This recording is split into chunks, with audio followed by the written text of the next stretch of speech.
Well, Is this on? no, but that. Call the meeting to order. Please rise for the pledge of allegiance.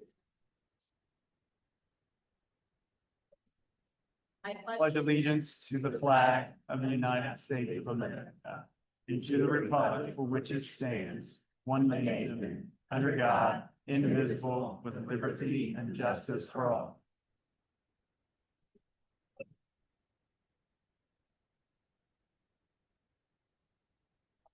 roll call, please. John Guerrero, Here. Steve Covington, Here. Anna Howell, Here. Les Kinder, Ken Rice, Here. all present. Do we have a motion and a second to approve the board agenda as presented? I so move.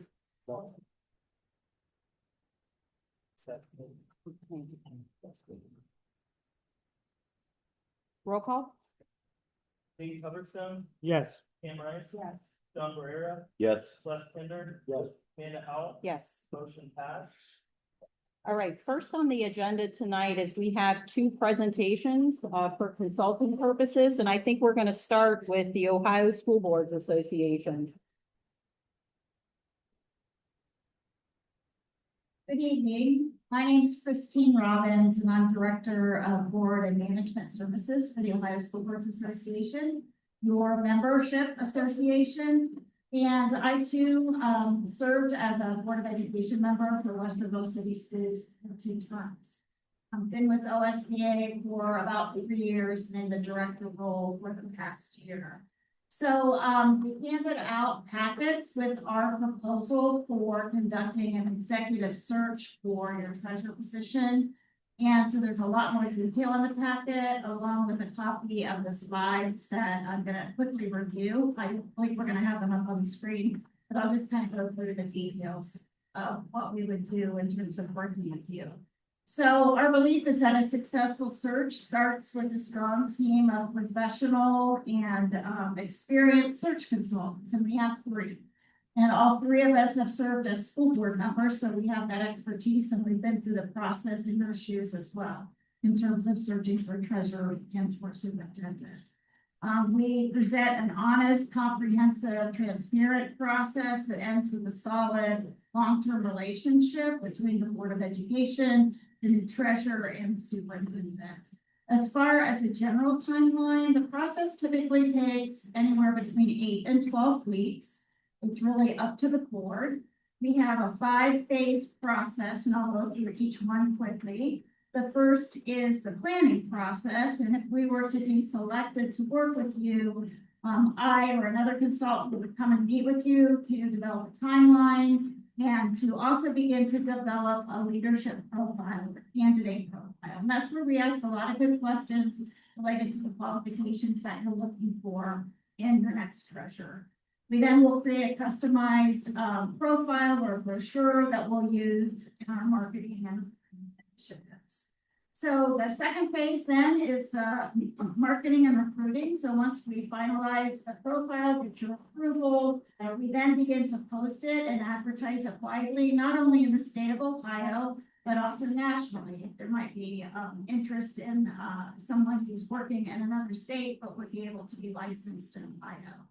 We also cross-post with other associations, for example, the Ohio Association of School Business Officials, the Buckeye Association of School Administrators, and then we also have sister associations, again, across the country that would post the position. We do some targeted marketing and targeted recruiting through e-alerts that we send out across the state. We have over 700 school districts in our state that are members of our association, so you would be reaching all of those school districts. And then we would begin to do some outreach to potential candidates that we are familiar with that might be a good fit for you. One thing that helps us to stand apart is our system that's called Robellus. It's an executive search online application portal that was developed specifically by the Ohio School Boards Association. So it is a process that is intended to be able to provide you with security, with password protected access to all of the applicant materials. So we no longer bring a big binder full of printed materials, that you would have access to be able to review all of the questions that we have them answer, their resume, their application, their references, their work history. And in your slides, you'll see a screenshot of Robellus that I provided, so you can get a sense of what happened. The third phase is then applicant screening. And again, after posting for 4 to 6 weeks, depending upon the board's desire, we would then come back and work with you to screen the applicants. We let you see all applicants. We don't screen them. We do screen them internally, but we do not filter them. So we want you to see everyone who has applied, and we would rate them and make sure that we share our ratings and our knowledge of the state. Once you then make a determination on who you would like to interview, we take care of all those logistics for you. So we would be scheduling first round of interviews. We would help you to develop questions. It's a scripted type format. And then we would go through that process. You would determine who your finalists would be, typically 2 finalists to bring back. The finalists then go through a process, which is a background check conducted by a third-party partnership called Banker Banks. And we also, one thing that that helps us stand apart is the Achiever Leadership Assessment. We have all the finalists take the Achiever Leadership Assessment. And that assessment measures cognitive skills and personality dimensions, providing relevant data to assist in making the right leadership decisions for your district. And it's benchmarked against successful school treasurers across the state of Ohio. So then we go into the finalist process, and typically we would have 2 finalists come back, maybe 3, depending on your pool. And we ask them to review and present information on your 5-year forecast and analyze it. And also tell you what they would be doing in the first 30, 60, 90 days. So key takeaways in terms of OSBA, this is your decision as a Board of Education. We are facilitators and guides. We help to handle the logistics and also to be able to identify and recruit potential candidates. So the process is really in your hands, but we want to make sure that it's transparent, of course, that it's legal, and that it follows all of the appropriate processes. What sets us apart primarily is that you have former school board members who are facilitating the process. We've been in your shoes. We've gone through the process of interviewing for treasurers, for superintendents, you know what to look for. We also have a lot of knowledge of candidates around the state. We typically conduct 10 searches per year, and we are kind of late in the search season, as you know, but we do have strong knowledge of candidates around the state. Robellus, I mentioned our executive search portal that was created by OSBA, also sets us apart, as well as the Achiever Leadership Profile that we use. So we do in our proposal have references for you to review and consider along with contact information. They can speak to our customer service and they can speak to the success of our processes. And in the unlikely case that we would not be able to find a candidate, we would continue to work with you at the issue. We want it to be the right fit for your district. It's so important not just to settle on a candidate because you want to move through the process quickly. So I would be open to any questions that you have. That's a pretty high level overview. The details are in the proposal. But I did want to make sure that I got to come and meet all of you and also entertain any questions you might have. Thank you for taking the time to come. Just out of curiosity, and maybe it's on one of these pages, what is the cost that the district would incur? So it's based on ADM, and in your case, it would be $8,000. And because you are a member of our association, we are able to offer the service at a discount.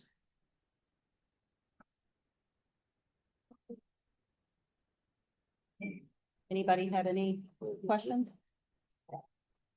Thank We you. have my contact information, feel free to reach out and do. Will do. So much. Thank you. Thank you. All right, next we have K-12.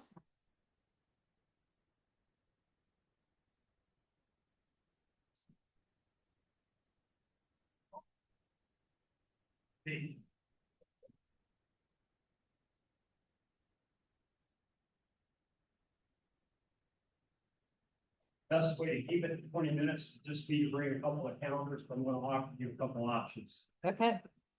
Take that, slide on down.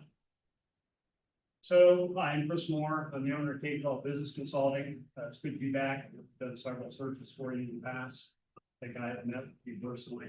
I think we had Deb Campbell or Ian Boffenbarger or some of the other folks come over and say hi to you. So I think you know a little bit about it. Been in business for 25 years. We've done hundreds of treasure searches and hundreds of superintendents. So we've got past presidents of OASPO. We've got school board members. We actually have treasurers, the president of their state associations that work for us. Those folks that reach out and recruit treasurers know the people. You know the people who are called. So what I want to offer you tonight is option one and then option two. Option one is what I would call more of our accelerated search. You know, you're at the point in time in the year, you really need to get things moving. Got year end coming up. So you are tight time frame, and this is usually not a great time of year to do a treasure search because you're looking at year end. The treasurer either has to figure out if they have to close the books where they're at now, and they have to close your books when they get there. So a lot of times treasurers are something you brought up when it comes to late May, June, and July, you know, time frames. So pretty much right, aren't we? So, so what I can tell you right now is what we're doing for treasure search. I'll give you an example of this, okay? It's called the Tale of Two Searches. Middletown right now, we've done finalist interviews tonight at Middletown. And last week we finished up the Graham local school search.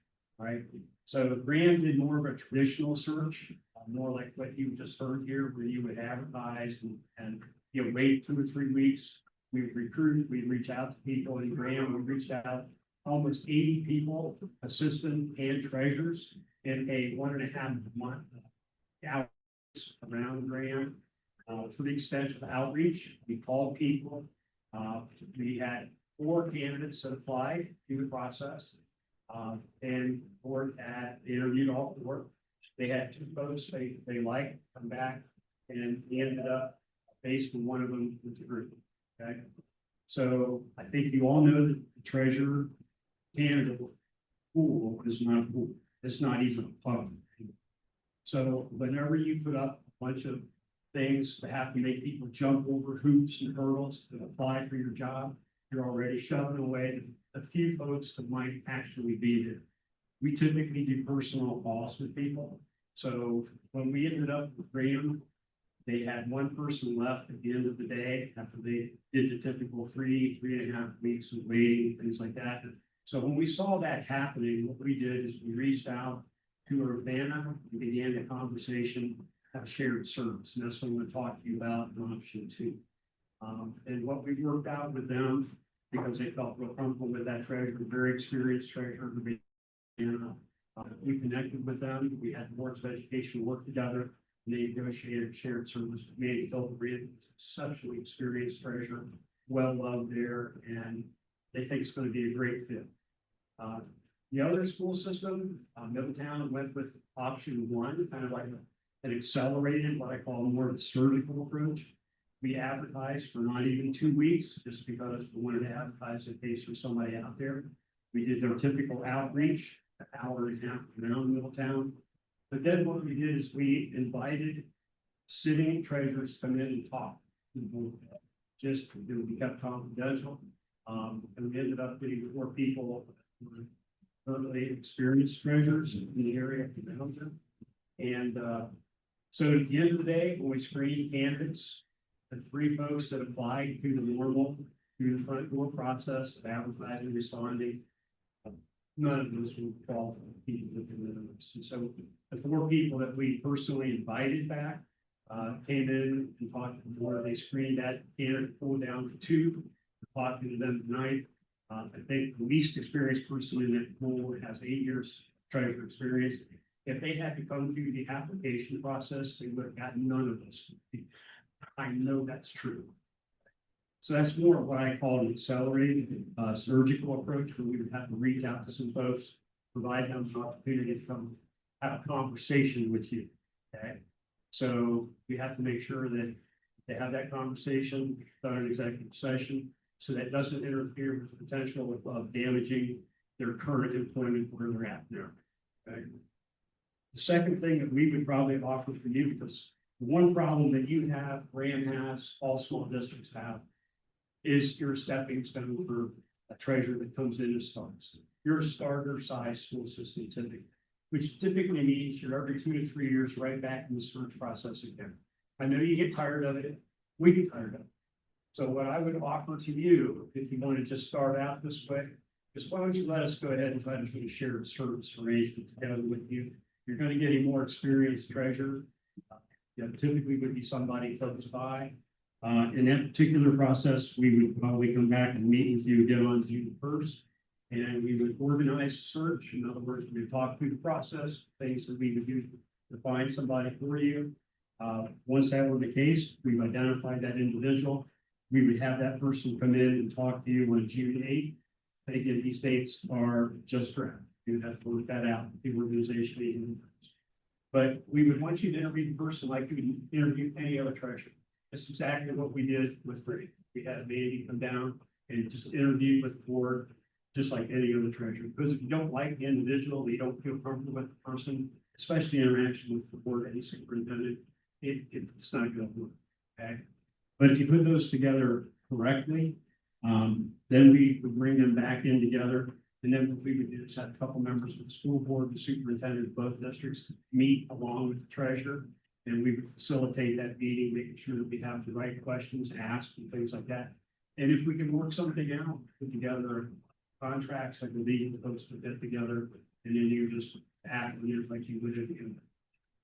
We believe that you have 2 reasonably sized school systems share a treasurer that has a lot of experience, that has a lot of benefits for both districts. So when you have an experienced treasurer, they tend to stay put longer, and you aren't going to sit here every 2 years. So I can promise you, no matter who we find, you probably are going to be an experienced treasurer.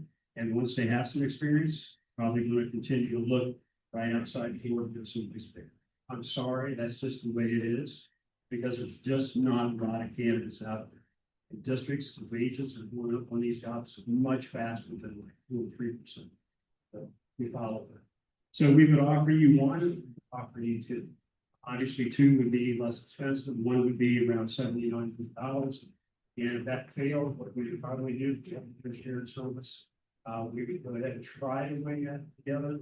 But at the end of the day, if you think about doing option 1, you're likely just going to end up having a continued problem of having people do that in 2 to 3 years. It doesn't fix that problem. I'm trying to fix the problem. When you have somebody sticking around for 4 or 5 years. That's really the presentation. How have, other districts that have leveraged this shared service, like what has their experience been? Because today we have a full-time treasurer, we have a full-time assistant treasurer. That's an excellent question. So one of the things that we do when we facilitate meetings between, and it would usually be a couple board members and both boards, superintendents from both boards, we facilitate that and we would want to set the expectations from. You can't have one person be every place, every day, all the time. And one of the things that causes those to come apart is the day that the person is at the other district, somebody comes in and has a problem with the payroll check, has an issue with the tax bill, or whatever the situation may be. So what we have to do is set the expectation. It's not if that will happen, that's when that happens. You know, you can't then all of a sudden say, well, this isn't working, the treasurer wasn't here today.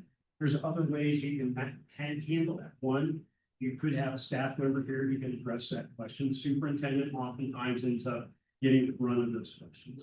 Or we can do a Zoom meeting, or the person can come back the next day when the person's there. It normally is an every other day type of arrangement. Again, that's one of the things that you talk about. You find out if you do the joint meeting, like we're talking about, and begin that conversation, both boards hear the same thing. You have the opportunity to, you know, have somebody like me who's asking the tough questions. So that when those things come up, remember you had those conversations and this is how we thought we would address them. Ideally, you want to work together because you're also helping the other district keep their person on too. But we find if you put these things together with a focus on it being a long-term arrangement and not necessarily something to save money. It's necessarily to make sure that you have treasurer coverage because that's the way it's starting to become. The shortage is so severe that if you do it with that in mind, they typically stay together and they work well long-term. The one that we typically model after is the one with Mechanicsburg and North Union, where Scott Murray has been there for almost 17 years this year, service arrangement. So to put together properly up front with both boards fully involved, both boards committed to that process, then they typically stay together longer. And that really goes to what I'm trying to offer is on the offers. I think it would fix the problem of every 2 to 3 years you're looking for new direction. So 2 is the max. I mean, I've heard some do a shared service across 3 districts, which seems, Well, there was one of the 3 districts over on the extreme west part of the district with, I think Nick, his last name. I think he's still doing that. So Okay. I can't remember what 3 districts. Is it 2? If you break that, yeah. 3 districts is a lot because it tends to wear you down. Now, if you structure it properly, I remember back in 1989, I was the treasurer of Hamilton City School District. I talked to Jim Boyd and George Winovich, I believe was the governor at that point. They were talking about shared services. If we set one up with CFO at a county level, and in that county, Butler County, there was 10 school districts. I could handle 10 school districts if I was CFO, if I had a qualified assistant at each of those districts. So I showed up when I needed to show up. If I had to do strategic thinking on the forecasting, levy campaigning and stuff like that, and utilize that. I've worked with a couple of different administrations trying to come up with shared service. I'm a believer of shared service. But what I know is if they don't get put together up front correctly, you wear the person down and they won't last for it. That's why we try to model things after Mechanicsburg, Scott, and those words have managed to make that work. And that's what we would try to do. And I think that's what we've done with Urbana and Grant. So, anybody else have? other- So is the cost 50-50 then? For each the district? cost is based on when we organized the option 2, based on how many times we would need to meet. We would suggest that we do an organization meeting, a joint meeting, and if you need me to come back to the interview, which I would prefer to be here, so it'd be 3, so if you took me 3/4 of the cost of a normal search. So we're something. I mean, with the contract for the contract for the treasurer, how's that work? The contract? Yeah, as far as, Okay, so this particular case, you're the district that's looking for the treasurer. The treasurer where the district is at now is kind of like the principal owner of the treasurer. So they would have to have a contract where they're letting you share their treasurer, and you have to have a contract where you're buying a service school system. It takes two contracts to be able to do that. So each board would have to negotiate, and again, if we have experience with that, we can help you do that. Again, putting it together upfront, making sure that or that has a treasurer understands that they're accepting and really interested in doing this, your board is as well.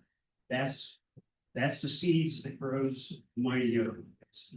Okay, you can put it together, then if we have people all willing to do that, and the treasurer is willing to do that. I obviously have somebody already in mind. And it can work a lot quicker too. You work much faster, you have the person engaged. So yeah, you could take two actions, they would have to act on it, we'd have to act on it. But again, it would be kind of like a negotiation between two of us. Okay. Yeah, thank you.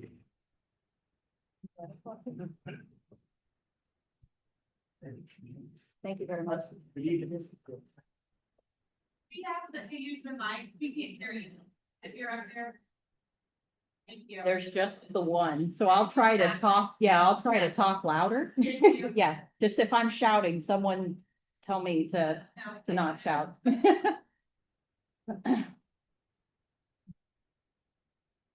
Okay, moving into public comments, the Board of Education recognizes the value of school governance of public comment on educational issues and the importance of allowing members of the public to express themselves in school matters of community interest. The board offers public participation to members of the public in accordance with Board Policy 0169.1.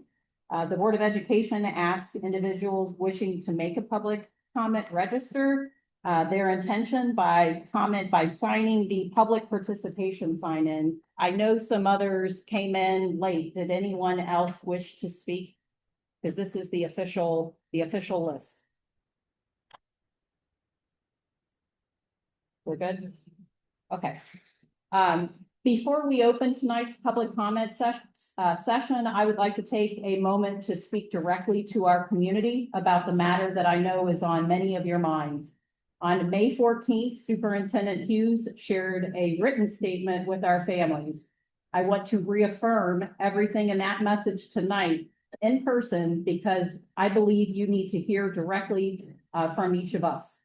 We know this situation has caused great concern, and that concern is understandable.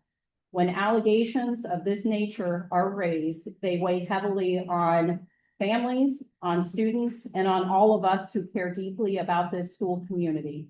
We hear you and will continue carefully to your concerns tonight, as well as in the weeks ahead.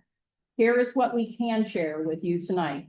The district is conducting an active investigation separate from law enforcement process that is underway. These are two distinct processes with different timelines, different legal requirements, and different outcomes. The law enforcement investigation is being handled by the appropriate authorities, and we are not in a position to speak to their process or timeline this evening. The district's investigation is being conducted pursuant to district board policies. The district is obligated to follow defined timelines and procedural requirements throughout the investigations. Those timelines are measured in weeks and months, not in days. To be honest with you, we want to make sure that is clear so that we are not setting an unrealistic expectation that we'll be able to come out of quickly. And so we want everyone to know of that timeline. These policies are designed to ensure a thorough process that ultimately protects the students as well as the integrity of the findings. As we move into public comment tonight, I ask for your cooperation with our board bylaws. Each speaker will have 3 minutes, and we have a total of, sorry, I thought I had this memorized before. 12 speakers, so 36 minutes will be allotted to public comment. If we get to the 3-minute mark for a speaker, we're going to ask that you end your discussion, and we're going to move on to the next speaker. We also ask that each speaker come up to the podium up here at the front so that they can address the board as well as the audience directly. The board will hear your comments and we will take them to heart. However, we will not be engaging in a back and forth discussion during public comment. It is both our legal obligation and our commitment to respond thoughtfully and responsibly rather than in the moment. First speaker tonight is Mendy Penn.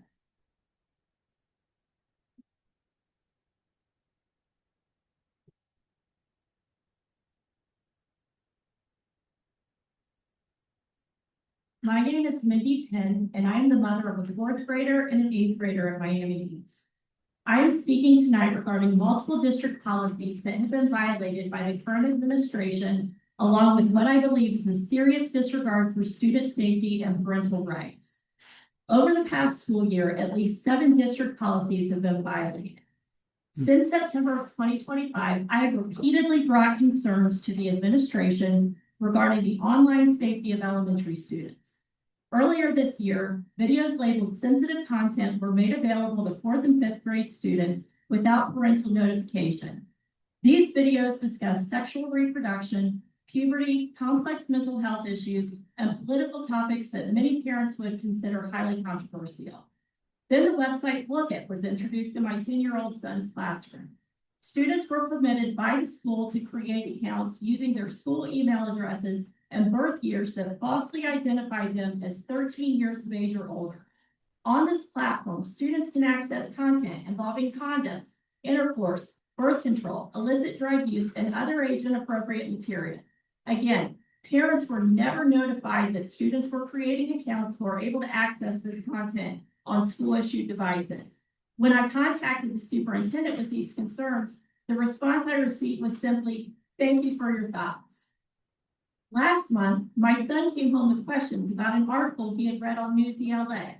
When I reviewed the website using his school-issued account, I found that my 10-year-old had access to 12th grade material discussing rape, sexual assault, the casting couch, and the pornography industry, along with many other topics that are clearly inappropriate for elementary students. The administration's solution was not to address the issue district-wide, but instead to suggest that I individually remove my son from access to these programs while defending the educational benefits of the websites. These situations violate the district's controversial issue policy, parent bill of rights policy, and student technology acceptable use and safety policy.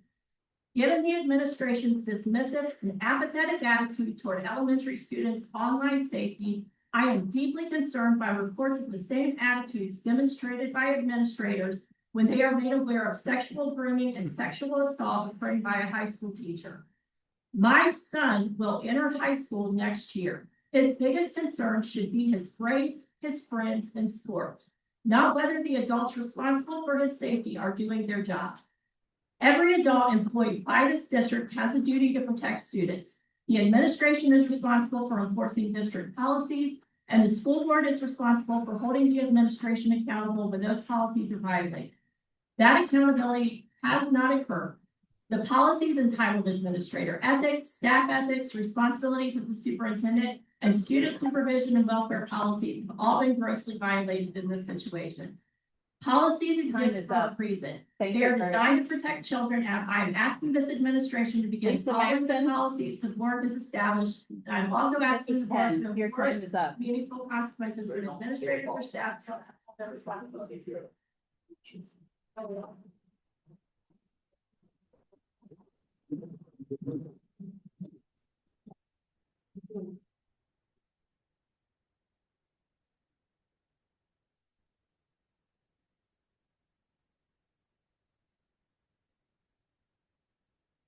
Good evening. I'll be the first to admit the last board meeting was the very first one I had ever attended. I knew there were issues in the district in the past, but they didn't affect my family and I never felt the need to attend, or at least I didn't think they affected my family. The truth is, for over 20 years, people have witnessed, expressed concern, and kept getting ignored when they have spoken up about staff being inappropriate with our kids. When I say our kids, that's how the district used to be. They used to take care of one another. They used to have this small town feel. It used to be where everyone knew your family. But over the years, we've progressed and grew, and at some point, we've lost that small community feel. I used to be proud to say my kids attended Miami East. I used to feel like there was no better district, but as times change, administration changes, and that feeling of pride has changed as well. I approached Mr. Gentis and Mr. Hughes back in October when my son and his friend shared that Mrs. Bailey was talking inappropriately with them and insinuating they had had sex the night before after seeing Evan's truck at his girlfriend's house. A meeting was held the next day with Mr. Gentis, and within days we were meeting with Mr. Hughes as well. Evan uncovered a lot of inappropriate touching, conversations about pornography, for trying to persuade him to come into her house. For the record, he wasn't comfortable going any further than the garage. We witnessed her sitting on students' laps at a graduation party, and she even tried to get Evan's then girlfriend to move in with her to give her a better life. While discussing this with Mr. Hughes and Mr. Gentis, one of them commented, "Then the boys would be over there." I immediately regretted not having a recorder turned on, but I didn't because I trusted our leadership to do the right thing. Little did I know, they decided to brush it under the rug out front and wanted to move on. Mrs. Bailey received a 3-day suspension at some point and was told not to be in the halls or around Evan. Let me say that again. She was told to stay out of the halls and away from Evan. That's right. That proves our leadership knew there was a problem. In January, she decided to take a stroll out to Viking Hall during the school day. And when Evan sat up, she was staring at him. The student she was looking for wasn't even at the school, and administration downplayed it. And that's when I decided it's time to escalate this. Staff are mandated reporters. They don't get to pick and choose which student or staff member they report on. They are required by law to notify law enforcement, none of which was done. Yesterday, I was sent an email from a member of our community that had done a public records request on Mrs. Bailey. Parts of her records look different than mine, which makes me wonder why. Is it because in the email, they say that she admitted guilt to the allegations? Also, let's note that they mentioned to her credit, Mrs. Bailey showed remorse. I don't care if she was remorseful or not. She knew what she was doing, and she was breaking down a boy who at the time was 16 years old and was uncomfortable around her, but had a district that was protecting her and making her out to be the victim. I know my son isn't the only victim. However, we are determined to ensure there won't be another one.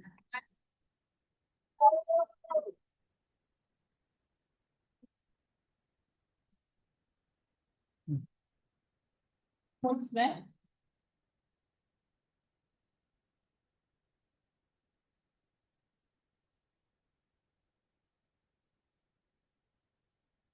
Good evening. I actually have a question, all right? As we know, a school is a mandatory report institution, right? So my question is, back in October, when we had an incident where someone was reprimanded, was suspended, and someone was required to take courses, why wasn't that reported then? Why are we waiting 6 months to report the incident that happened again? Okay? Because if it was my kid, I'd be hell or high water, I'd be up in this school. It shouldn't be any of our kids that have to go through anything like this. I have never sat in any of your seats, but I have sat in places where we are there to protect the younger people.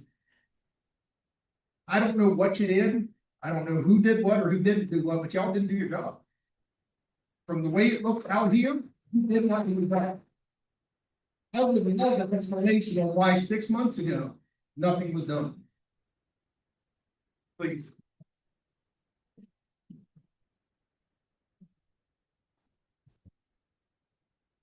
Everly Kendall? Okay. Amanda Wolf.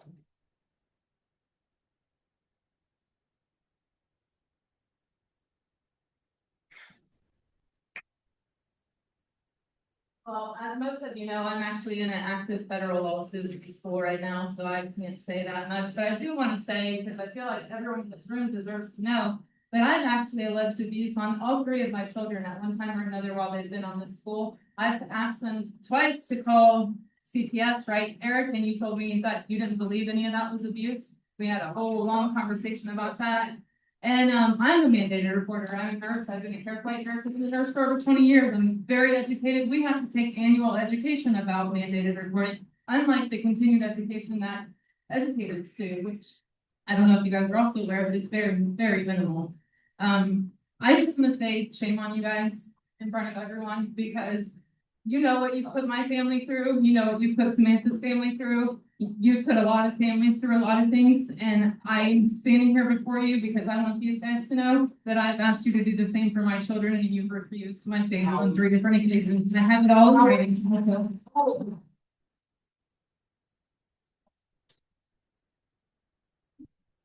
Samantha Lowry.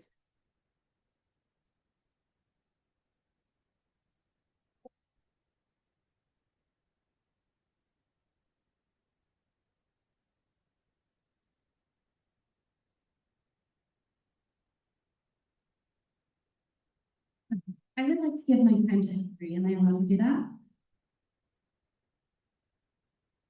She drove all the way here from across the street.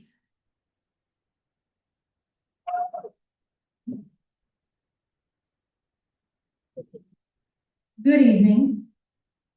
My name is Hillary Jackson, and I am a parental rights advocate who drove from across the state to make this district famous. Famous for what? I have a good feeling you already know. Tonight, I'm speaking for the parents who are sick of being gaslit, ignored, stonewalled, and treated like enemies for daring to defend their own children. This district has a culture problem, a transparency problem, an accountability problem, and from what families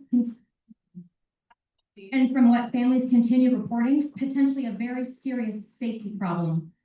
How many parents have to come forward before this board stops pretending these are isolated incidents? 20 years? Are you guys trying to win a Guinness World Record or something? Aren't you tired of being sued?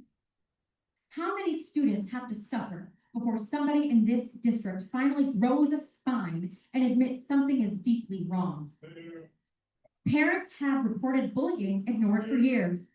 Students with IEPs neglected and denied services. Dyslexia concerns brushed aside. Retaliation against children. Retaliation against parents.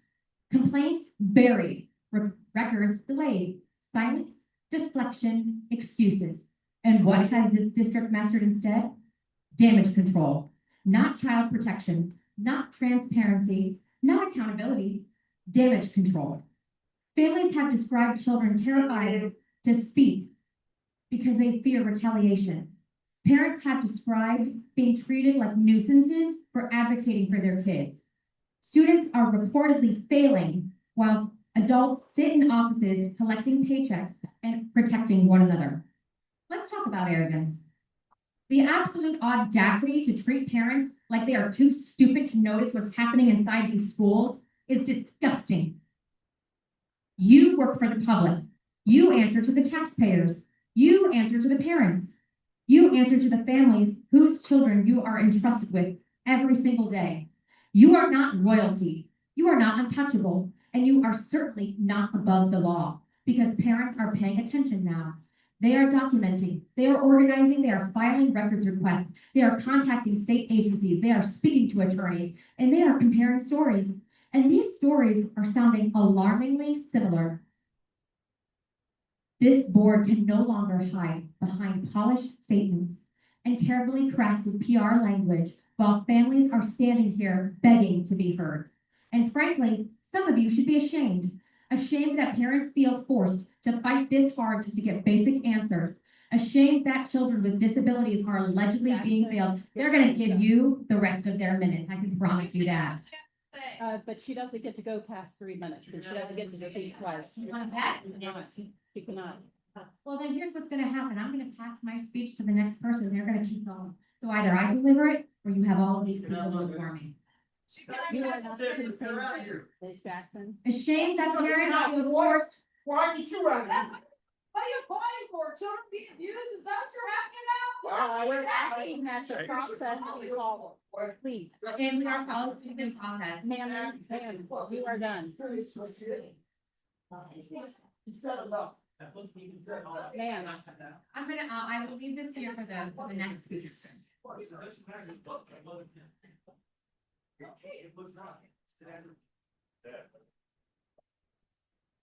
Nice job, Hillary.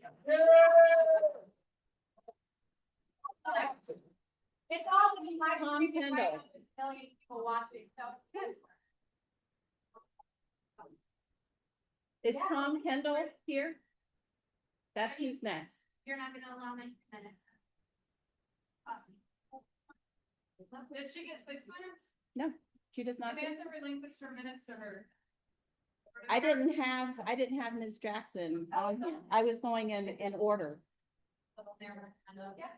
Okay, after Tom, then you can go, Samantha. That's fine. Yeah. We are not doing 6 minutes for one. And you will be person. sued, sir. Sir, Well, sorry, I can't, but we're not passing minutes. We're limiting it to one time for 3 I minutes. read them today. nothing fair.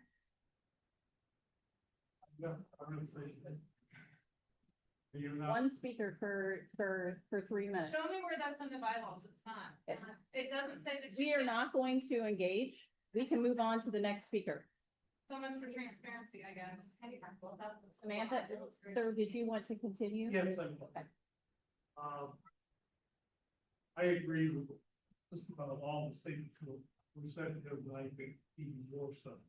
I mean, when you have a administrator of this school stand up in a meeting and make a comment regarding why should he be upset about anything, surely touching place. That's pretty bad. That came from one of our leads. So I agree with the things that our kids are born. When my grandson was first cut, he was 16 years old. Is that not being a minor, being abusive? How would you feel if your daughter were done like that and nobody was there to help her? My daughter and her husband came to you, Mr. Barrera, asked for help from the board. You were told, you told them that you could not help because there was nothing for Mrs. Bailey to indicate that she had done that. It's right. Who's going to put that right? That's the point.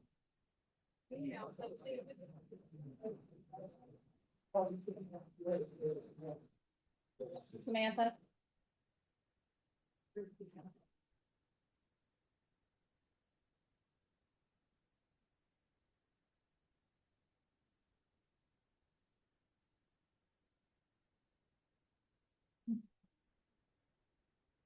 Okay, I'm going to finish for Hillary since I wasn't getting minutes here. Speaking of allegations, let's chat about some of those, shall we? Since our friends are from the media are here, hi Mom. Let's make something really clear. You pushed these parents into the arms of the media. You pushed them to me. Congratulations for sucking that much. I was first contacted by a parent from this district about Miss Bailey, and allegedly she is a real pervert and always has been. If I were to list every single complaint I received about Miss Bailey, we'd be here all night. And I didn't bring my 90s. And for two, if I were to receive $1 for every person that said that they brought their complaints to the administration, I could pay for the bus fees that you charge the kids to play sports. But trust me, you don't want that to, thank you. Yeah. You don't want me to touch that topic, where you're moving with your money and the trick to public into thinking you mean it. Miss Bailey has been accused of making inappropriate comments to students about sex, wanting to know about the sex lives of the students, discussing pornography, having a photo of a young boy on her desk, touching the students' facial hair inappropriately, sitting on their laps. Hell, I saw a parent or a picture a student took of her wrapping her arms around a young male student with her breast resting on top of his head. Mr. Hughes, can I ask if you were to come over here and I would do that to you right now, would your wife have a problem with it? We already know that answer, so excuse my French when I saw it is absolute bullshit for the woman to be touching here or teaching here as long as she has, especially with this history of perversion. She married a student, for God's sake. I also received a tidbit of information to my email where back in November, where she interviewed many students, collaborated their stories. You addressed this with Miss Bailey. You tried to redact the date where you spoke to her, but didn't do a very good job. She admitted to what she did and that her behavior was inappropriate. And that's an email, by the way. But since the teachers' unions don't have any morals or ethics either, her collective bargaining agreement didn't find that she did anything wrong. So you let me be the very reason why you kept this disgusting human being, this sexual predator, this pervert that even the state said she is grooming children in your schools because you're too afraid to get sued by the union. Tough crap. You have the money. I know where you're hiding it. The most you were willing to do was just tell her to stay away from the specific student that she really tried to sneak her claws into. The student whose photo is on her desk, the student who had to go into the counseling over this, the student who went suicidal because of the adults in this building who promised his mother and father back into the kindergarten 3 that minutes. they would protect. Thank you. Melissa Hauser?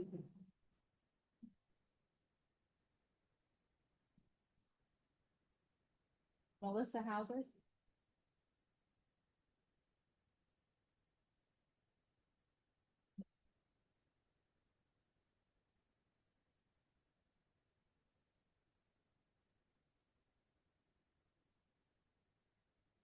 It wasn't until a father came in and said he was calling the news that you finally put her on administrative leave in May. So from November to May, count the months. You didn't give a flying duck that you allowed this woman, who is a pervert by her own admission, to continue to teach their babies. How dare you? And still, you can't even be bothered to send an email to parents to let them know if this woman is on actual leave, if she's even on campus. If there's an investigation, these students have had to wonder and walk into that school every morning with anxiety, wondering if their abuser would be sitting in that classroom waiting for them. Have you ever had to do that? Ever? Put yourself in their shoes for 1 freaking second. The only word to describe that is cruel. There is no law that prohibits you from telling parents if a teacher is on leave. There is no law to even say why. It is your choice. I don't care how afraid the unions are of you. Neither do these parents. I don't either. Speaking of unions, a public school employee who sexually abuses children is on a national average pass through 3 school districts and can abuse up to 73 children before they are fired or face legal consequences. 73. That's like our whole entire kindergarten. In Ohio, our average is way more than 3 districts. Collectively bargaining agreements negotiated between teacher unions and school districts are the key contributors to the problem, as they often allow for scrubbing of personal files, so no record of the abuse is left once an offender leaves the system. You are making a choice to protect pedophiles. This is your choice. Another allegation that was brought to me is that you have wrestling coach showering naked with your students. Do you guys know about that? You can even say yes or no. I'm pretty sure you can. I read the record anonymously, and what I read is horrifying, and what is even worse, it seems that there is a rule put in place that students will be punished if they don't shower at the school. From the records and complaints I've read, why the hell is this man on some sort of leave? If I'm sorry, why is he not on some sort of leave and still coaching students? Oh, that's right. Instead of mandatory reporting this incident, you're pushing retirement on him. I gotta get 40 years in. And to tell you parents, where the hell are you? I'm driving from 3 hours away to speak up for your babies while you're afraid of retaliation. Tough. As long as you sit there in silence, you are complicit and perpetrators. You get the government you deserve.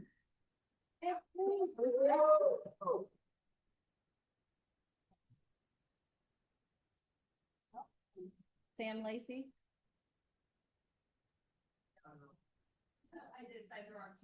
Okay. Kevin.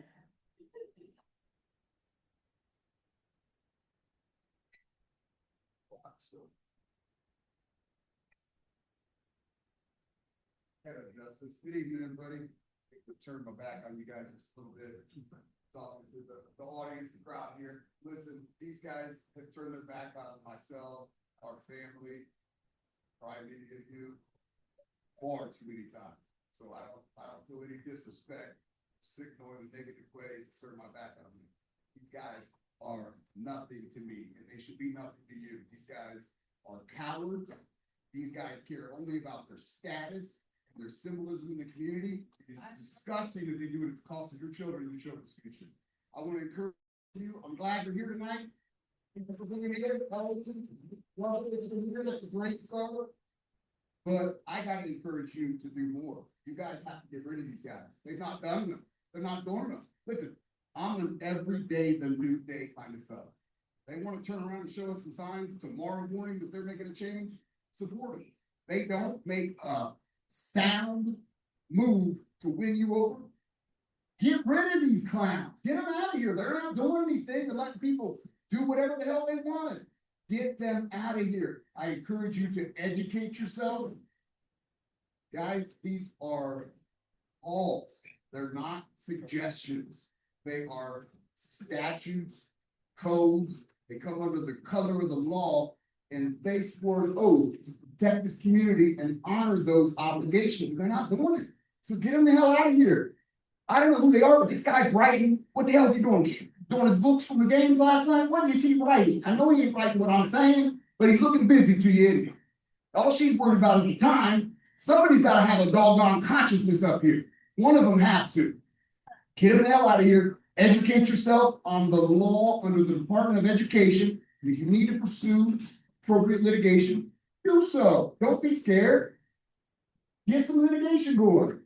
We got something going. You won't hear about it from a lot of people because they sign non-disclosure so that you can't help or aid the rest of the community. Isn't that a dirty, dirty trick? Hey, we're going to help you out. You caught us, but you're not going to tell nobody else. It's signed right here. And then you sign a non-disclosure, and that's why you don't hear from people. I encourage you to educate yourself, get hip to the standards that they're held to. I know they don't report abuse because my family's reported physical abuse, verbal, emotional abuse. These guys don't care. They don't give a damn. They want the paycheck, they want their status, and they want you to stay in your place. That's why I showed my back to them. That's their place. It's behind us. You got to move forward. Thank you.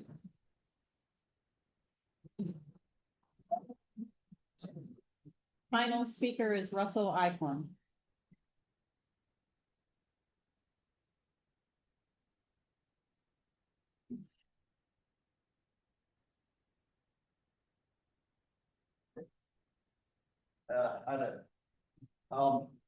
I think you guys are doing a good job. I know both families that are involved in this. I'm friends with both families. I think it's terrible that Facebook and society, we prey on that. Everybody is innocent until proven guilty. And I think you guys are here, if there was something wrong, they'd be charged. So I think. We've talked to like millions of people. Okay, can we please let him speak? You guys want to bring up wrestling, my son wrestles. I would put my son with that coach anywhere he wanted to go. I'm talking about this. Can we please let him speak? I think you guys should trust the process. Let these guys do their job. I trusted the process for 13 years and my kid ended up not reading and writing in high school, so I don't trust anything. This These is kids are crazy. not- Can we please let him speak? Sorry, Because he I have only a lot to has say 3 because minutes I think as well. about that. I have a lot to Just say. remember, everybody's innocent until proven guilty. Okay, you guys want to bring up Coach Randall? That's wrong. There's a man that has done so much for my family, for my kids, and it's just wrong of how you guys want to bring somebody from across the state so she can be famous on TikTok or whatever you want to do. It's just wrong. It's just wrong.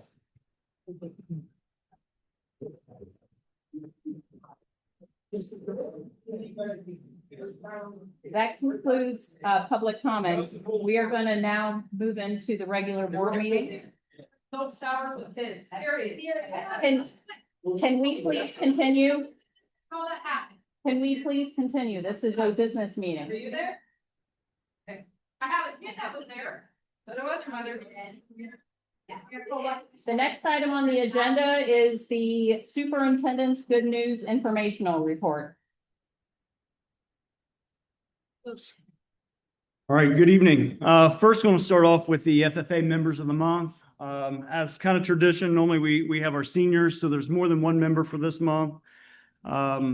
So for May 2026, the Miami East MVCTC FFA members of the month are Kinsley Courtwright, Alexa Deaton, and Casey Manns. They are all retired chapter officers and just graduated this past Friday. They have all been active members of the chapter for 4 years. Kinsley is the daughter of Kyle Courtwright and Sarah Sparks. She's a member of the Meat Evaluation and Food Sciences team. She earned the state FFA degree for her supervised agricultural experience of showing market lands at the local, state, and national levels. She plans to attend the Ohio State University Agricultural Technical Institute in Worcester in animal sciences. Alexis Deaton is the daughter of Jason and Michelle Deaton. She is a member of the equine management team and attended the FFA's career success tours. Her supervised agricultural experiences is volunteering at Eagles Wings Therapeutic Riding and Equine Assisted Learning Center. She plans to attend the University of Findlay to major in animal sciences and pre-veterinary. Casey Manns is the daughter of Richard and Maya Manns. She's a member of the agricultural biotechnology and poultry management teams. Her supervised agricultural experience is raising poultry and marketing chrysanthemums. She plans to attend the Ohio State University to major in pharmaceutical sciences. So I want to congratulate all of our FFA members of the month this month. All right, the next item on the agenda is our 8th grade trip. And with that, Ms. Stevens, one of our 8th grade teachers, was going to share a little bit about the students' experience.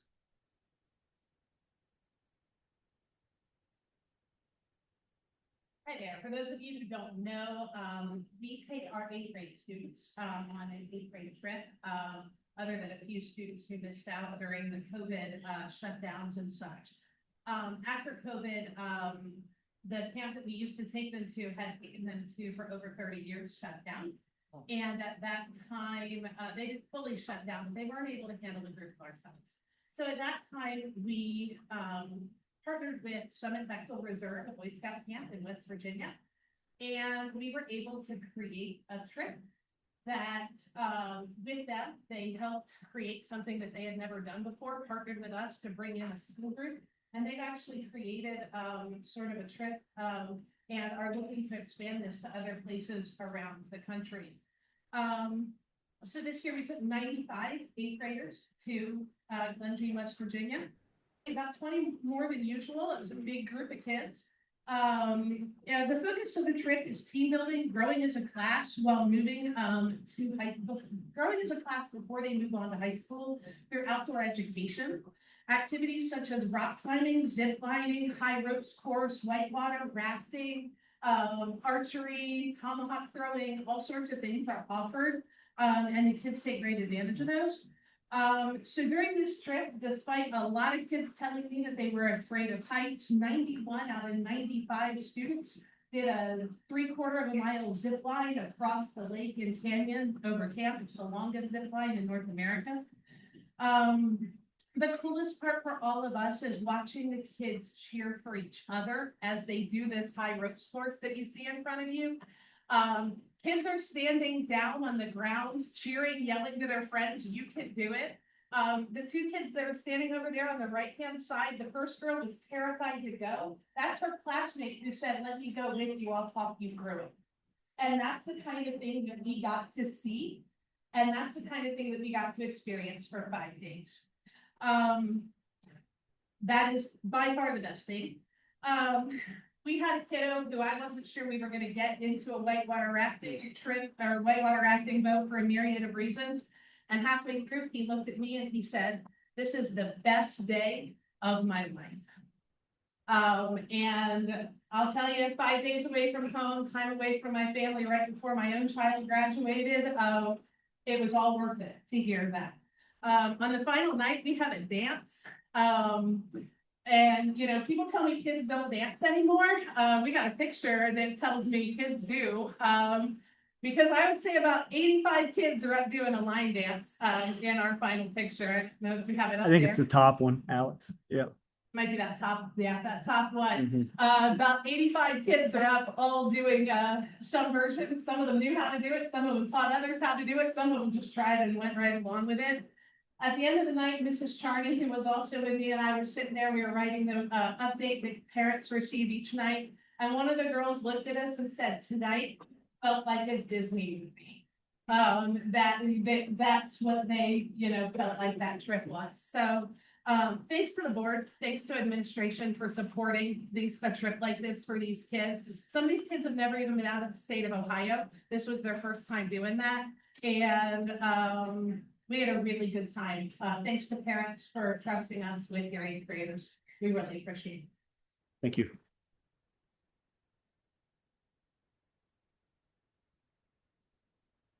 All right, next item on there is our band and choir OMEA state superior rating. So our band and choir compete every year in our state competitions. Once again, they both receive superior ratings with the state, and we are very proud of them, very proud of both of our music teachers, Mr. Smith and Mr. Lozano, for that. So again, it's an incredible accomplishment for them. I know they worked very, very hard, and they deserved the superior rating. So congratulations to the band and choir.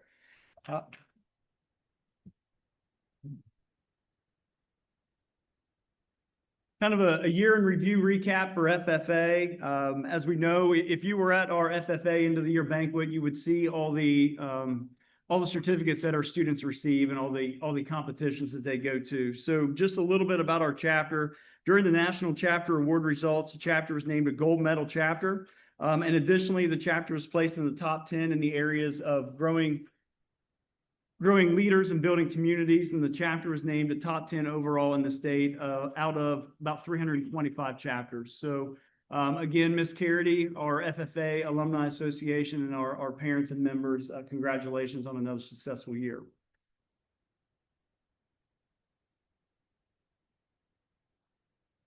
State Science Day. So we had 6 students compete in the State Science Fair or State Science Day. We had 1 high school student, Kara Hale, and we had 5 junior high students, Sawyer Bates, Anderson White, Asher Vonderbris, Elizabeth Imes, and Jackson Gray. Kara and Jackson both earned 4-year State Science Day participation awards, and overall, our students brought home 4 superior ratings and 1 excellent rating. So I want to congratulate Ms. Brown with the junior high, and then want to congratulate our high school science teachers and our students again for a job well done.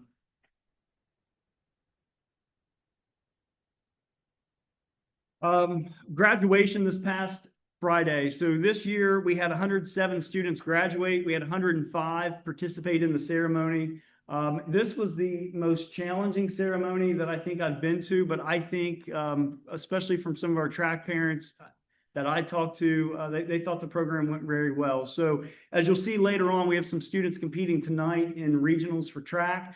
They had districts last Friday, so they all chose to participate in graduation. And we worked really hard with time slots and figuring out when and how every student was able to hear their name cross that stage and get that applause. So I want to thank our staff for that. There was a lot of work that went through with it. And as we know about graduating, there's a lot to it. Our students were very successful because of the parents and community and our staff. So I want to thank everybody for last Friday's graduation.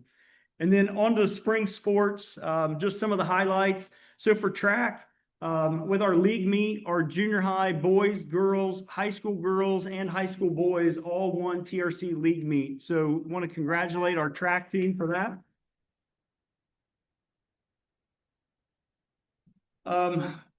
All conference is only for our high school and track. So a little bit with all conference. Tessa Crest was the 32-meter winner on that. So if you see the agenda and you see that they were all conference in that area, that means that they won or their team won that event at our league meet. So Tessa Crest won the 3200, Stella Bowman won the 300-meter hurdles, Olivia Loffman, Alexis Luthman, Tatum Wesco, and Olivia Helsted won the way our league says it is 1600-meter relay. To me, it's your 4x4. Emery Fritz, Savannah Brown, Mia Armowitz, and Addie Fine won the 3200-meter relay, so your 4x8. Addison Register was shot put and discus. Reagan Hufford was for pole vault. For our boys, Ryan Neff won the 200 meter and the 400 meter. Garrett Fine, Brady McGarren, Jack Kamaker, and Ryan Neff won the 800 meter relay. So the 4x2, Caden Bodie, Garrett Fine, Gunnar Weldy, Ryan Neff also won the 1600 meter or 4x4. Corbin Ferrier, Jonathan Hedrick, Simon King, Gunnar Weldy won the 3200 meter, and Carter Lease won the discus. So our students did very well again at our league track meet. And just want to talk a little bit about last week. So I said last week they had track competition for districts. Regional prelims is tonight. So our regional qualifiers are boys 4x800. Gunnar Weldy, Corbin Ferrier, Simon King, and Jonathan Hedrick qualified for regionals. That one ran first tonight. I haven't been able to see yet if they qualified for state, but that one does not have a final on Friday. So prelims today, finals Friday. That one would be a final. Caden Bodie, Jack Kamaker, Brandon Stone, and Brady McGarren for the 4x1. Caden Bodie, Garrett Fine, Ryan Neff, and Gunnar Weldy for the 4x4. 100 meters was Colin Davidson. 400 meters, Ryan Neff. He was also the district champion. 800 meter, Gunnar Weldy. He was a district champion. 200 meters for Ryan Neff. High jump and long jump, Collier Ellifritz, and discus, Carter Lease. All qualified to compete in regionals today and Friday. For the girls, 1600 meter run was Tessa Crest. The 4x100 meter was Olivia Helsted, Stella Bowman, Tatum Wesco, Olivia Loafman. And then the 4x4 was Olivia Loafman, Alexis Luthman, Tatum Wesco, and Reagan Hufford. So I want to congratulate our track athletes that are still competing. I am hopeful that we get some good news today and Friday, and we have several kids moving on to state competition next week. So very proud of them. And softball, once again, league champions in softball. They were supposed to have their tournament game this evening, but due to weather, it got postponed to tomorrow. Okay, so our girls will be competing tomorrow. Some of the TRC champions and end of the year awards. Kylie Jennis was first team all conference, co-player of the year, and second team all state. Jayla Thurman was first team all conference. Jalen Carter, first team all conference. Caitlin Howe, first team all conference. Alyssa Seafring was second team all conference. JC Rhodes, second team all conference. Georgia Rose was second team. Jersey Cutlip was honorable mention, and Maddie Grove was honorable mention. And the girls also won league softball champions as well. And district champs, yep. Baseball, so they have a regional match tomorrow night. With baseball, Titus Everyone was first team all conference. Keaton Pratt was first team all conference. Atlee Zirkle was second team. KJ Gustin, second team. Jackson Bone, honorable mention, and Leakin Littlejohn, honorable mention. They did lose their tournament game last night with Arcanum. It was a one-run game, so very proud of how they finished the season. Fought really hard against a really good team. So I think we, as always, the last thing that's not on there that I want to recognize is our league does an all-league conference or all-league trophy. Once again, the all-league trophies are coming back to Miami East for both the boys and girls. So our boys and girls cumulative scores won the league trophies this year again. So congratulations to all of our athletes for that. And then the last thing is not on the agenda. I wanted to give a shout out as well. So every year since 2018, we have a community outreach day. And at our senior citizen dinner, the last 2 years, we've had our signups. Our signups have gone up each of the last 2 years. This year on May 13th, we had 100 high school juniors and seniors. They completed 31 projects in the community and participated in the tire recycling day at the fairgrounds. So again, this started in 2018. I think it's a way for our students to give back to the community, and I'm very proud of that work that goes on for that day. So thank you.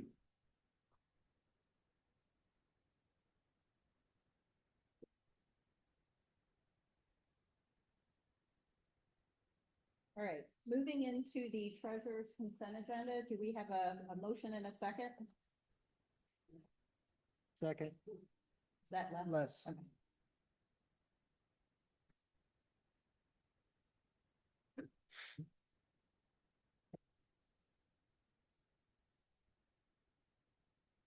All right, tonight for the treasurer's consent agenda, we have 7 items to recommend for approval. The first 4 items are the regular board meeting minutes from the April 20th, 2026 meeting. And then we have special board meeting minutes from April 23rd, April 30th, and May 11th. We also have the month ending April 30th, 2026 financial statements and approval to renew the property, violence, auto liability, and pollution insurance. And then we also have the cyber insurance, and those are for fiscal year 2027. So all of those documents are linked within the agendas. As normal, I will go over a couple of items within financial statements. It's kind of weird on the screen for you guys, but if anyone's interested in looking at those, they are linked in the agenda, which is posted on the district's website. So, summary of all funds as of April 30th, 2026, fiscal year total revenues were $21,337,832 compared to $21,237,187 1 year ago. Total expenditures from all funds were $18,770,480 compared to $18,809,254 1 year ago. Moving down to the summary of the general fund through April 30th, 2026, our fiscal year total general fund revenues were $18,605,659. Which is up a little bit compared to 1 year ago at $18,036,240.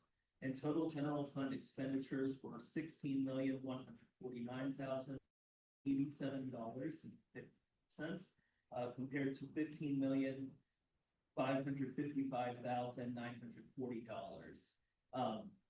So then jumping down to the spending plan summary, through April 30th, our actual total revenues and other financing sources, which is line 2.080 on the 5-year forecast, were $18,605,659, and that is significantly under our fiscal year to date estimates. I think I touched on this a little bit last month when we had our meeting, and I'll scroll down to it just momentarily, but then our actual total expenditures and other financing uses were $16,149,288, which is a 0.001 difference from our year-to-date estimates of $16,127,756. So even though we have a rather significant difference on the revenue side, we are still looking very good financially. So I'm going to try to zoom in on this, but for the board members that have the financial packets, available to pull up right away, the biggest differences are, trying to get it for the audience as well, because it is a significant difference, is in the general property tax real estate, which is line 1.010, and then under line 1.050, which is the property tax allocation. So we've talked significantly about House Bill 186 and how it's impacting the taxpayers. We have, tried to estimate as well as we can with the information that we have. So everything that we have been told and really continue to discuss with the county auditors and then within our treasurers groups is that, they are reducing the amounts that we are expecting to collect to a deflator from the inflation, which sounds very strange, but what it's trying to do is to cap the property value growth to ensure that taxpayers don't receive as significant of a burden. When we approved our 5-year forecast in February, the guidance that we had got from the state Department of Taxation, and then also through conversations with our county auditors, was that we were expecting to receive significantly higher property tax settlements in April. And then we were expecting for there to be a significant offset next fiscal year. So we're still working through a lot of those fine details. Really though, what we're expecting is that those, you know, the $1 million shortfall, I guess, on the real estate settlements, we will likely receive that in FY 27.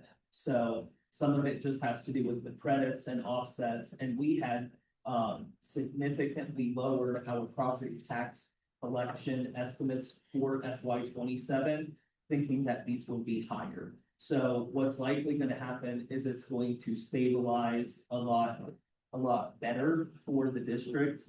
But when we're seeing those large variances, I think it's just important that we're, you know, very transparent about it so that we can communicate well with you guys. So we actually had a meeting with K-12 Consulting to discuss how some of the property taxes were going to look. And so we had talked previously, I thought I would have it for this meeting. Even though, so the state had historically had us present the 5-year forecasts in November and May, and then they changed it to February and August. And some of that's just really changed. You know, if we knew the information we had today, after we received those property tax settlements in April, it would have been a lot easier to present that in May for you guys. So I received the working file, is what they're calling it, for the 5-year forecast. And I have that available that I can share with you guys probably next, just to show where we're at for the end of the fiscal year, show those changes. They recommended that we're not going to actually do a formal submission with the Ohio Department of Education workforce. But if that's something that the board would want me to do, then I'm happy to file it as well. We've already really started talking about the August 5-year forecast and ensuring that everything is set up there. There's a chance that I may have that presented to you guys in July before I'm done here, just to make the transition a little bit easier. But then maybe that's something you guys can review again in August. So some variances there, but I can also send you guys some information, and maybe next month we'll put some additional explanation in the financial statements regarding the property taxes and how the district is being impacted. Are there any other changes you're hearing that are being proposed? Yeah. No, that doesn't. Does anybody have any questions on the financial statements or anything I can touch on? No, I just suggest, given the transition between yourself and our next treasurer, hopefully I'm loud enough, that we do prep it for July, and then it's a review, and if we need to make some small tweaks, but anything we can do to help with that transition would be appreciated. Thank you.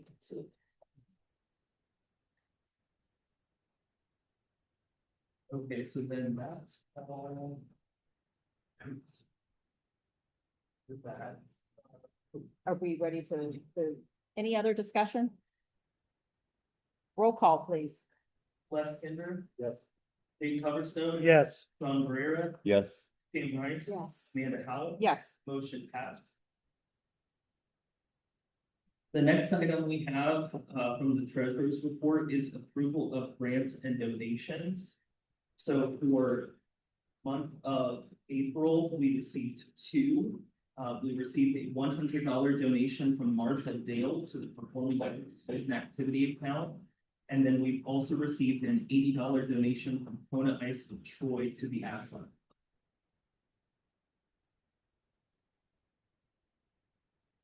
Do we have a motion and a second? I so move. I'll second. Any discussion? Okay, roll call, please. Tim Rice. Yes. John Barrera, Yes. Dave Coverstone. Yes. Les Kinder. Yes. Amanda Howell. Yes. Passed. Do we have a motion and a second to approve the following items. You want to step through these? You want me to? Yes, we have three items for the superintendent consent agenda tonight. We have approval of a due process agreement, junior high school fees for 26-27, and handbook changes for 26-27 for all three buildings. Have a motion and a second? I so move. Okay. Who is that, Les? Les.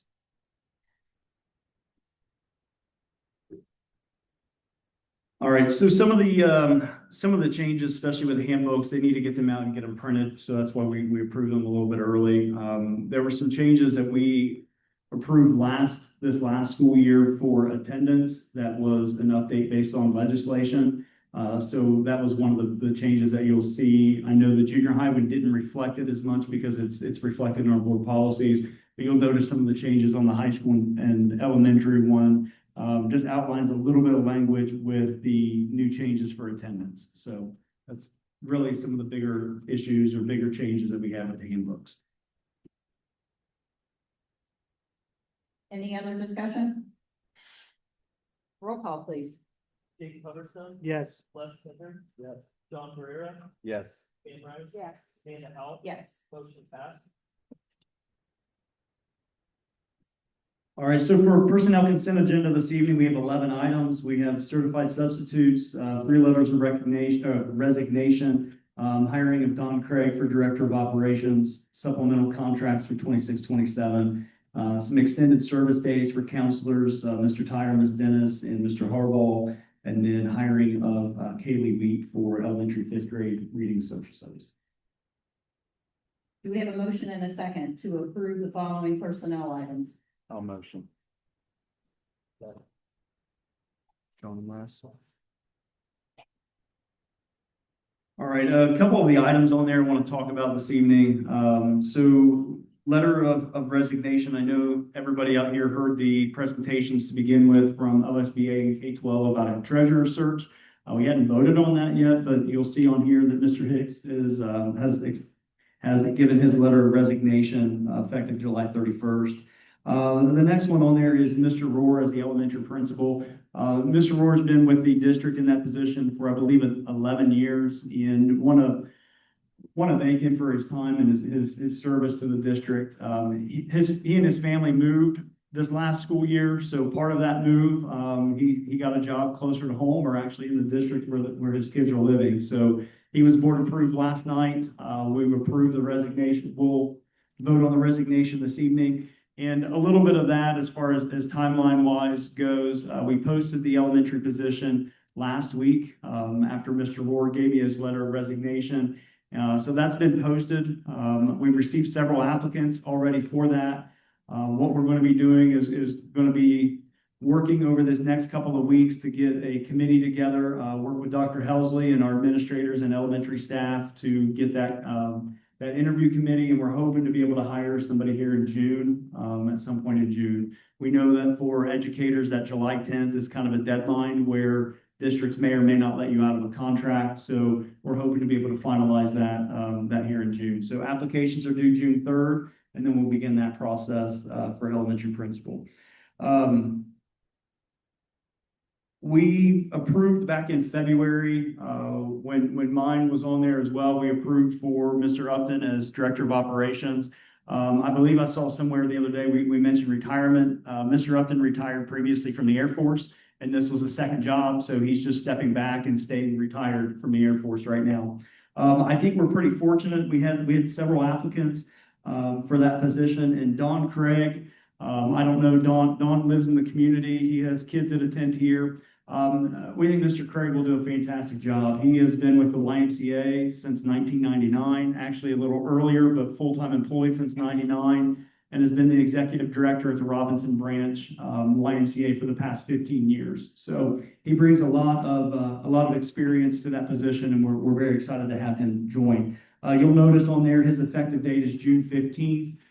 You'll notice a lot of our resignations are July 31st. So what that is, Mr. Upton is finishing up here at the end of this month. Mr. Craig wanted to give as much notice for the Y as he could, so he will be starting full-time July 15th or June 15th with us. So looking forward to having him on board. extended service days are a lot of that we've done previously. And then as far as new staff, so we'll talk about the fifth grade reading, science, social studies. We previously, I believe at the last meeting, approved a 2-year leave of absence for Miss Gutman, for the opportunity that her and her family have, for her husband for work. So, Ms. Week would be filling that role for Miss Gutman. She's had 2 years of previous experience. You'll see on there, I believe, step 2 of the bachelor's. Anything you want to expand on with the supplemental contracts? At this point. Okay. Any discussion? Roll call, please. John Guerrero, Yes. Les Hinder. Yes. Dave Coverstone, Yes. Pam Rice. Yes. Dana Howell. Yes. Motion passed. All right. Moving into old business. So the next item we have on here is approval to hire Zane Pratt as finance intern effective May 18th through July 31st, not to exceed 325 hours at a rate of $15 per hour. Do we have a motion and a second? I so moved.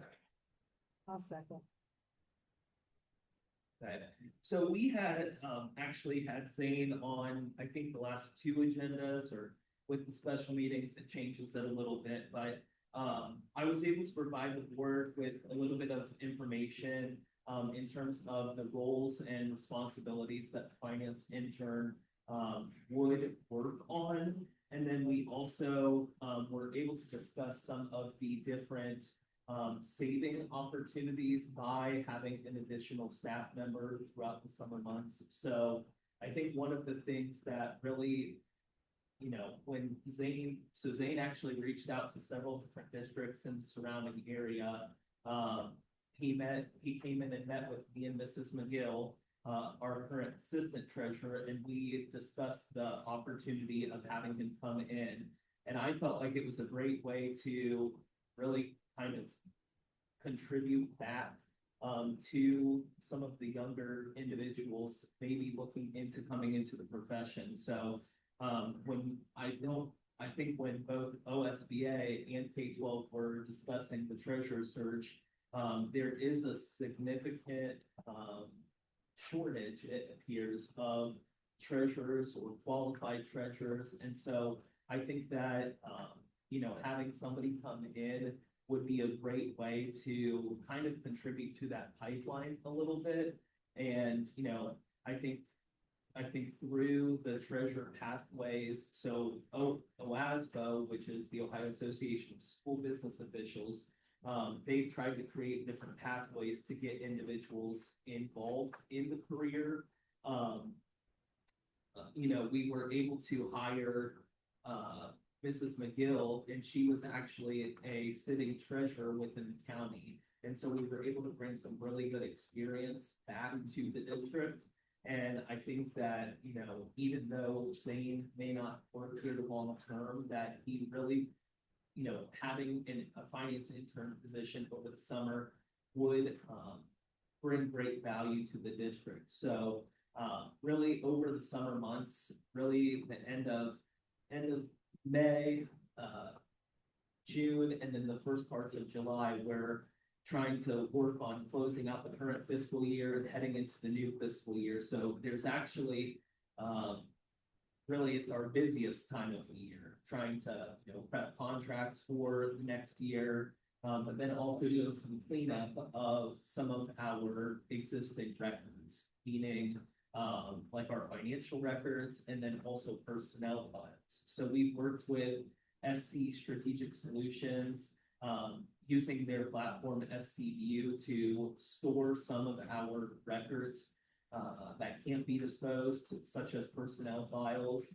And last summer, I believe it was, we spent about $16,000, which really included a lot of our old records. So, I can't say that we spend $16,000 again. That's not what I'm saying, but each year we had discussed, the possibility of scanning additional documents into that so we don't get so backlogged with that. And some of it goes to, you know, when we have to retain these files, it's not always that we have the capabilities to keep them in fireproof or waterproof areas. And so by having them digitized, it really preserves those records for long term. So I think those are just a few of the little piece or benefits of having someone come in, and I think that Zane is really excited to spend his summer happening. So, does anyone have questions about that or anything we need to discuss further? How many hours total will we be? So I put it down for 325 just to provide a little bit of flexibility. I hinted on it a little bit, but ways that OASBO has in place is that you can complete a 300-hour internship. And so based on the schedule that we had discussed with Zane, he should actually get like 308 hours. But I just didn't want to run into that a little bit at the end if we, you know, we're trying to finish up something. So I have it on here for not to exceed 325, but I'm actually expecting it to be about 300. And hopefully everyone can hear me. I know the agenda says May 18th. We're obviously past that, so. So I kept it, I did keep it at May 18th. The Zane has been in a few days trying just to get accumulated. We haven't really had him start diving into anything yet, other than just sitting and learning and discussing some of the basic concepts. But we were still awaiting final word. Yeah, I think the word I heard, the gentleman describe, I don't remember his name, was there's a puddle of talent out there for, you know, treasures. So I do agree that this is a good opportunity. And it'd be great for Miami's to help sponsor someone towards that career path. Any discussion from the group? Roll call. Katie Coverstone, Yes. Kate Price. Yes. John, Yes. Les Binder, Yes. Amanda Howell. Yes. Motion passed. All right, new business. All right, we have two items for new business this evening, an MOU with MEEA for hourly supplemental compensation. And then the second one would be a flooring project. So for the first one. Do we have a motion and a second to approve the attached MOU with MEEA? It wasn't. Oh, Last motion. okay, last motion. Do we have a second? No second.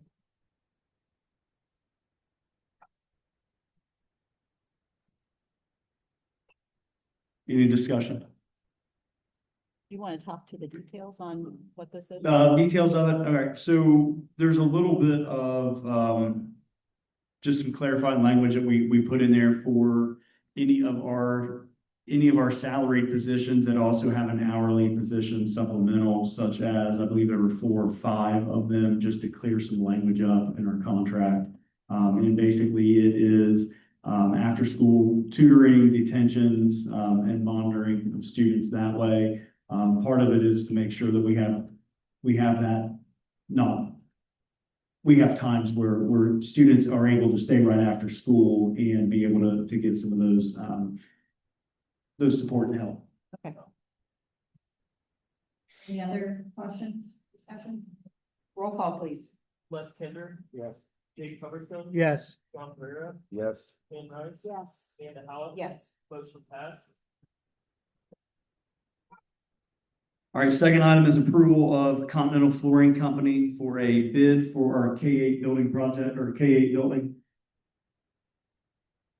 Do we have a motion and a second? I'll motion.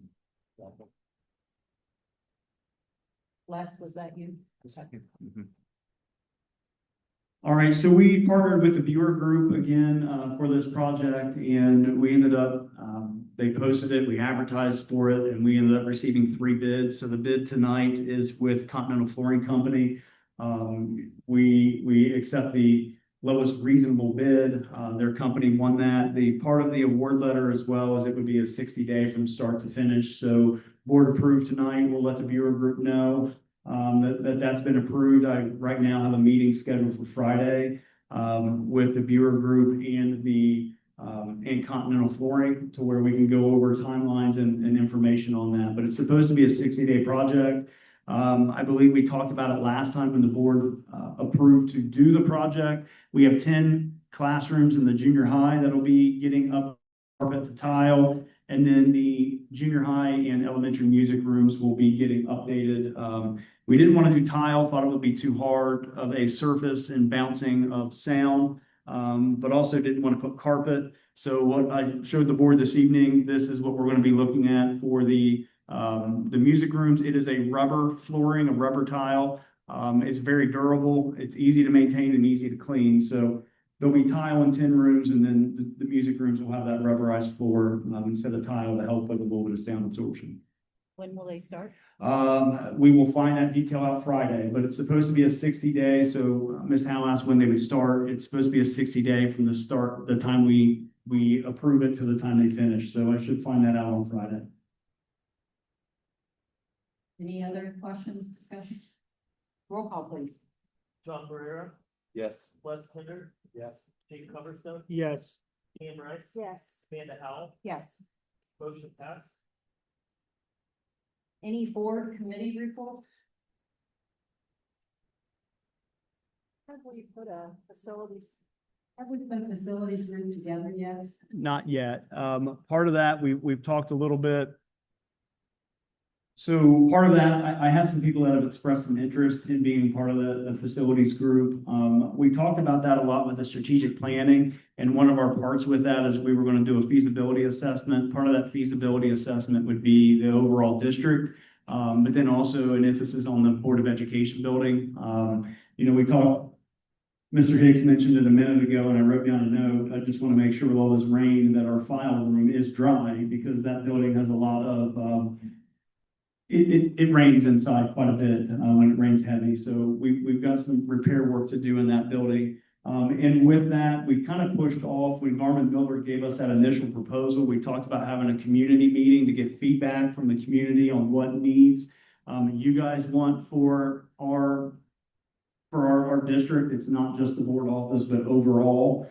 And with that, with the new with me resigning in February and the new superintendent transition, we've kind of played around with some different dates, and I think we're going to have that date set up here in the fall. That way Dr. Helsley can get established and we can get that piece going. So with that transition, we've kind of pushed that off a little bit, but I do have some names for people that have expressed some interest.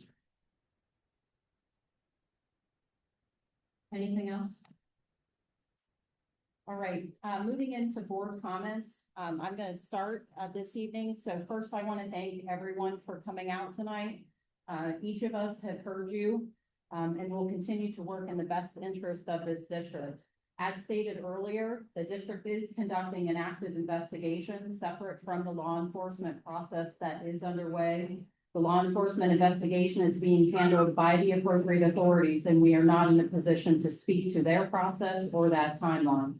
The district's investigation is being conducted pursuant to district board policy. The district is obligated to follow defined timelines and procedural requirements throughout the investigation. That timeline, as mentioned earlier, is measured in weeks and months, not days. I reiterate this so that to level set an expectation that a resolution cannot come as quickly as many of us would want.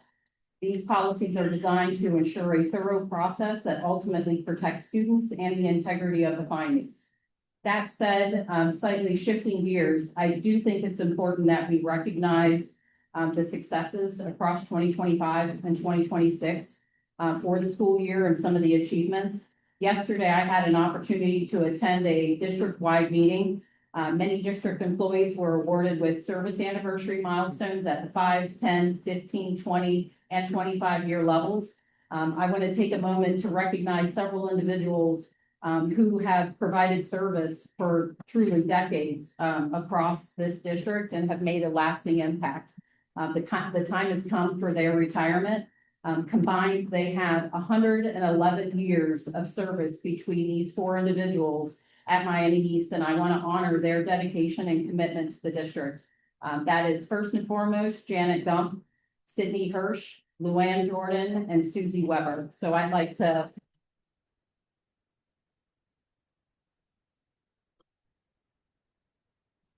some of the other accomplishments, and Superintendent Hughes mentioned these earlier, but I think it's worth repeating. Our district earned another 5-star district rating. The state superior ratings in both band and choir. FFA was recognized as a national 3-star chapter. There were outstanding FCC LA achievements this year, winning the all TRC sports trophy for both the boys and girls athletics. Not to mention across the school year, there were various district championships, and I know we still have athletic teams performing at the regional level this week. So best of luck to them. An unforgettable production of Grease, a memorable homecoming and prom celebration, as well as safe trips or safe events as well. The senior New York City trip, the 8th grade West Virginia trip that Mrs. Stevens spoke to earlier in the year, the 6th grade Camp Joy trip, a beautiful and very memorable graduation ceremony where we saw 107 Miami students, graduate with which I think you said 104. 105. 105. Went across the stage. On scholarship night, which was about 2 weeks ago, the district saw more than $300,000 get awarded to Miami East seniors, and that money came from the community. That is outstanding. And so, want to congratulate each of those who received those scholarships and, thank the community, thank, all of the organizations that pour into, the students from Miami East. Each of these moments represents countless hours of work, preparation, encouragement, care from our teachers, support staff, coaches, advisors, administrators, and volunteers. Each of you has positively impacted the lives of so many students. While the work is often exhausting, demanding, at times thankless, please know that it does not go unnoticed. We see the dedication, passion, and heart you pour into the district every single day, and we are incredibly thankful. I also need to thank those that are departing for the district. As you heard, we have 4 of our 7 admin team exiting at the end of this year. So certainly want to thank Mr. Hughes, Mr. Rohr, Mr. Upton, and most recently, Mr. Hicks, for their service to this district as well. The 2026-27 school year brings significant transition as well as change to Miami East. But the strength of this district has always been its people as well as its community. To the staff and community, thank you for everything you do for our students as well as for our families. Anyone else?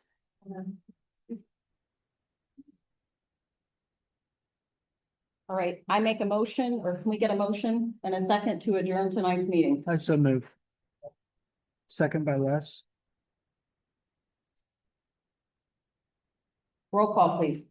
Jamie Coverstone. Yes. Les Finger. Yes. John Rivera. Yes. Sam Rice. Yes. Amanda Howell. Yes, Motion passed. meeting adjourned. Thank you.